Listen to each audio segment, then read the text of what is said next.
नमस्कार जय भीम साथियों, जन क्रांति टीवी चैनल में आप लोगों का बहुत बहुत स्वागत है। मैं मधुबोध आप लोगों के बीच एक कविता भेज रही हूँ। आशा ही नहीं पूरी विश्वास है आप लोगों को मेरी कविता जरूर अच्छी लगेगी।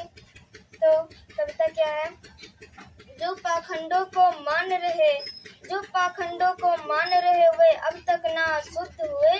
जो पाखंडों को मान रहे वो अब तक ना शुद्ध हुए और अपमानों को सहते सहते भीमराव बुद्ध हुए।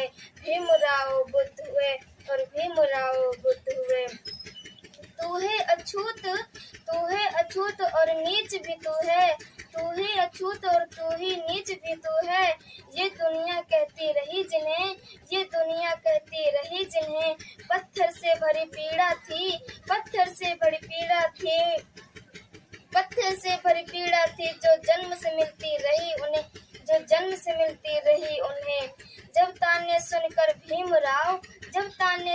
भीमराव छन्नी जीवन कर डाला।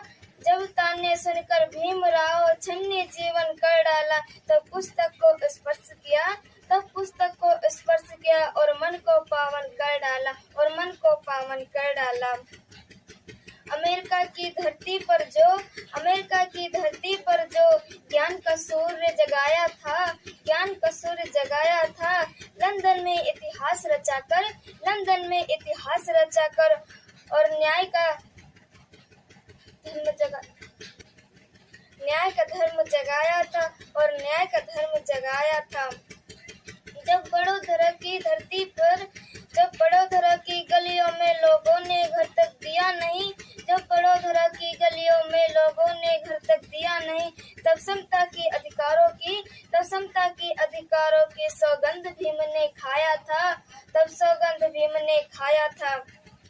जल सत्याग्रह में बाबा ने स्पर्श किया 14 तालाब। जल सत्याग्रह में बाबा ने स्पर्श किया 14 तालाब। इतिहास की पहली बूंद थी जो प्यास नहीं थी इंकलाब। संकीर्ण सोच में जकड़े हम बस तिरस्कार और शोषक थे। बाबा साहब के पहले तक सब मनुवाद के पोषक थे। भीम जो काची सर पहुँचे मनुवाद का ग्रंथ जला डाला।